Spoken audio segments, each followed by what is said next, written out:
Pleasant morning, Mrs. Jones Brown and our mathematics teaching, learning and research cohort. For this presentation, we'll be looking at single subject research.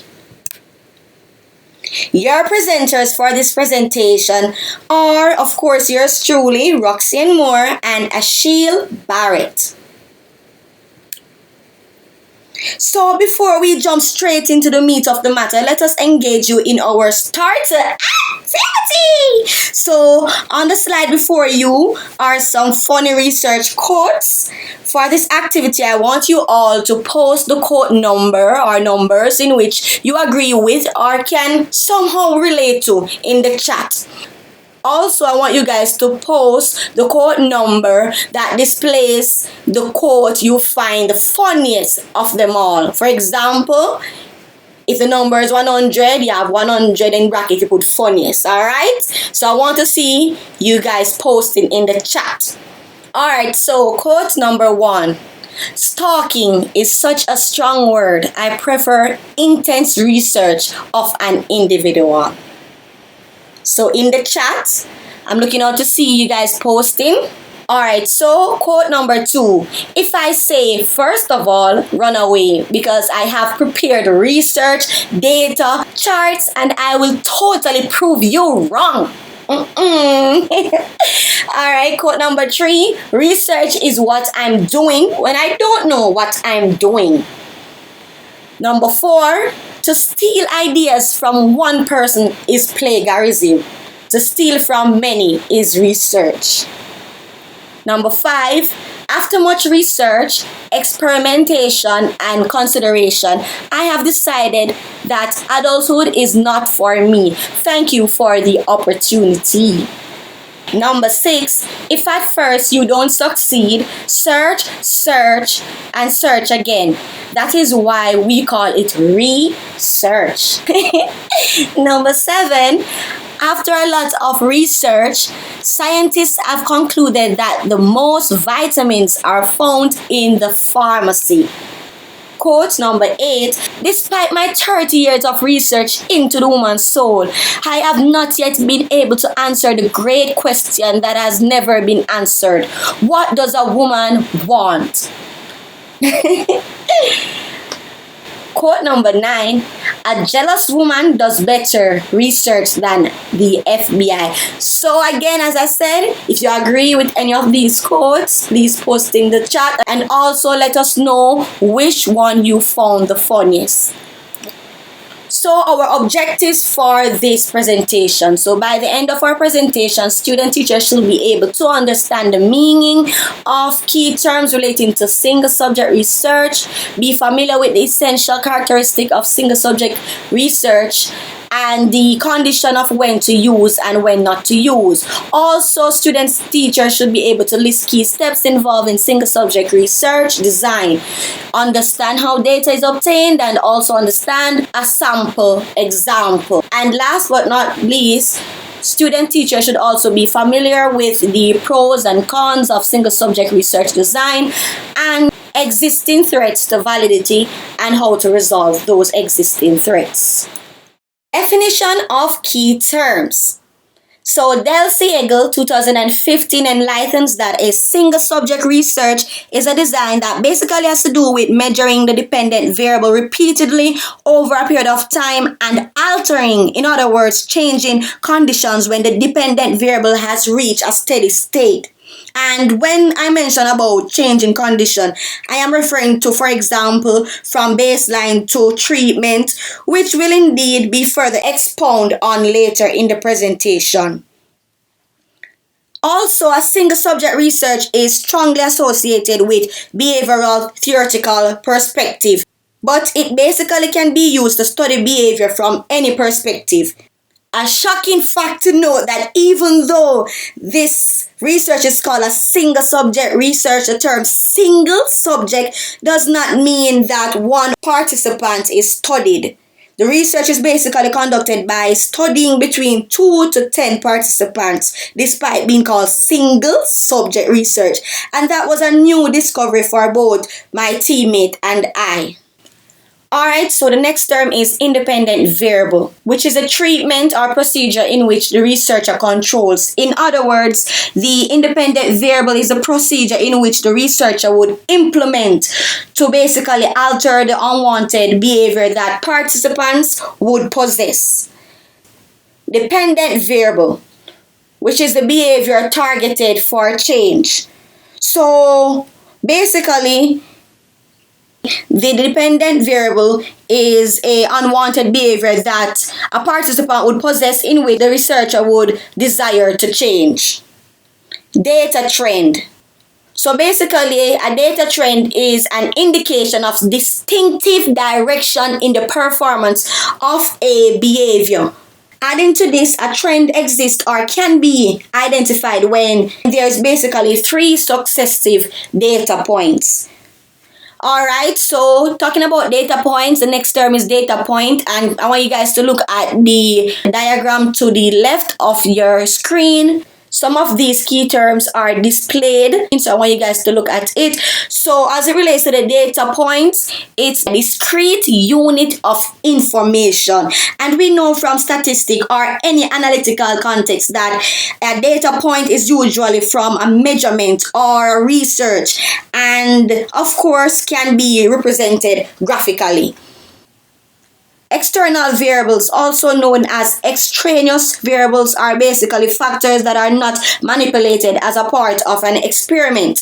So external variables are factors that the researcher would keep constant, but please note that they may influence the dependent variable.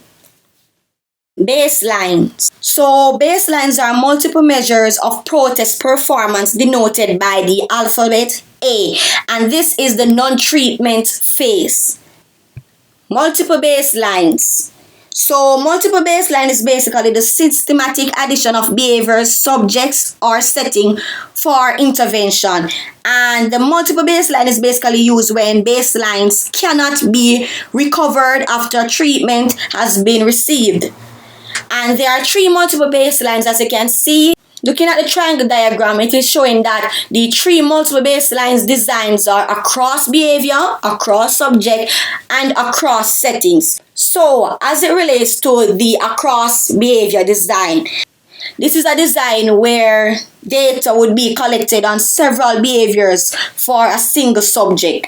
So the treatment is applied to each behavior one at a time until all behaviors are being treated. So as it relates to the across subject, this is when data are collected on several subjects for one behavior.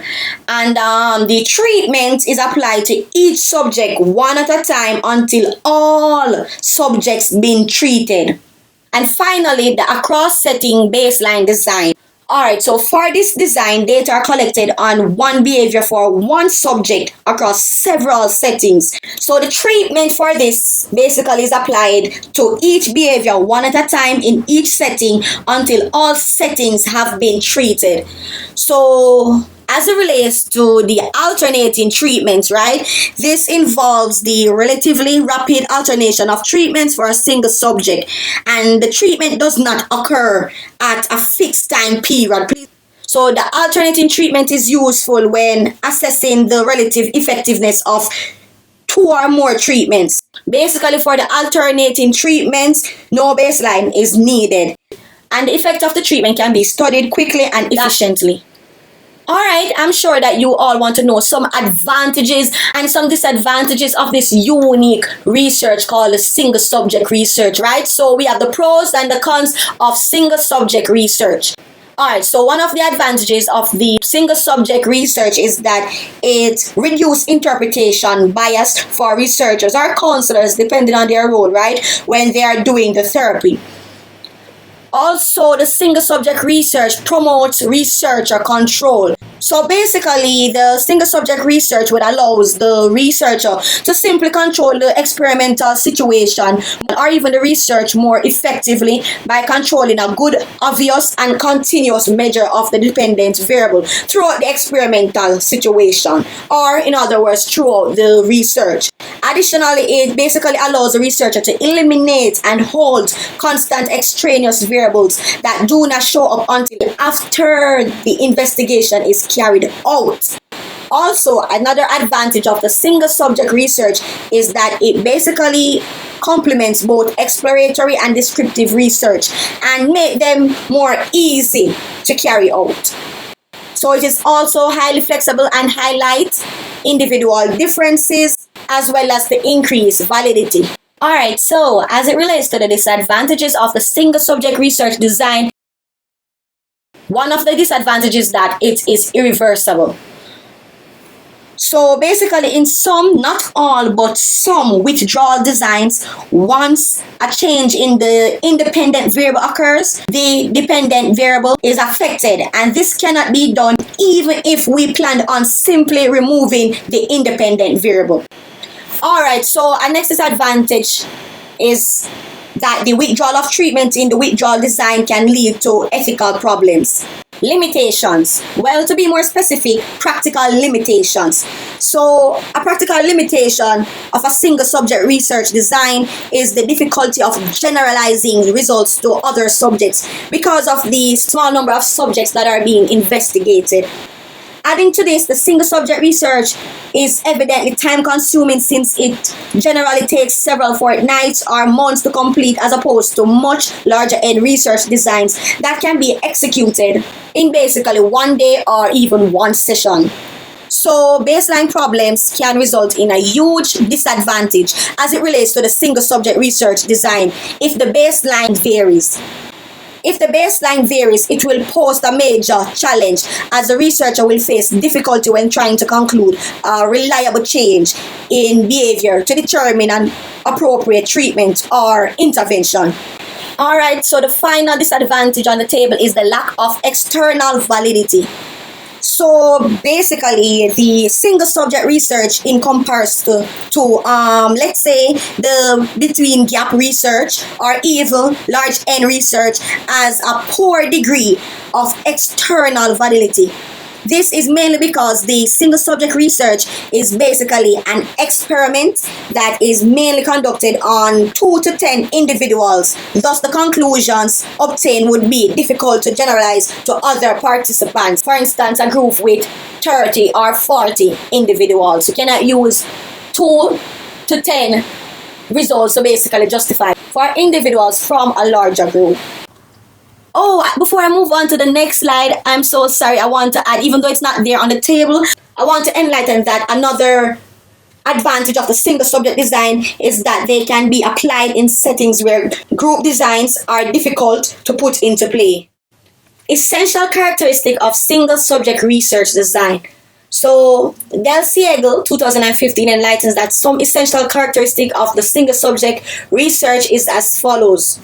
One variable is changed at a time, the use of repeated measurements, and this is where 3 data points would repeat 3 times to get a baseline. Also, an essential characteristic is that the single subject research involves the extensive collection of data on one subject at a time.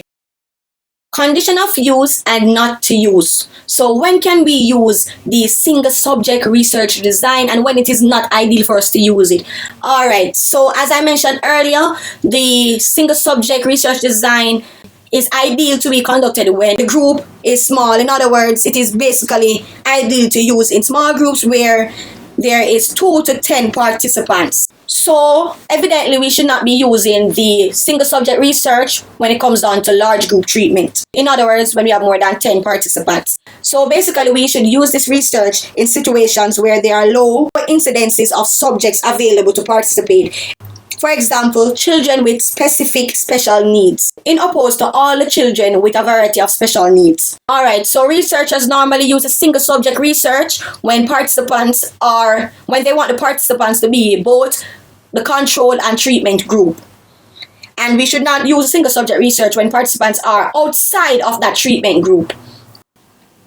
Alright, so single subject research is also used in the field of special education and counseling to achieve change in behavior.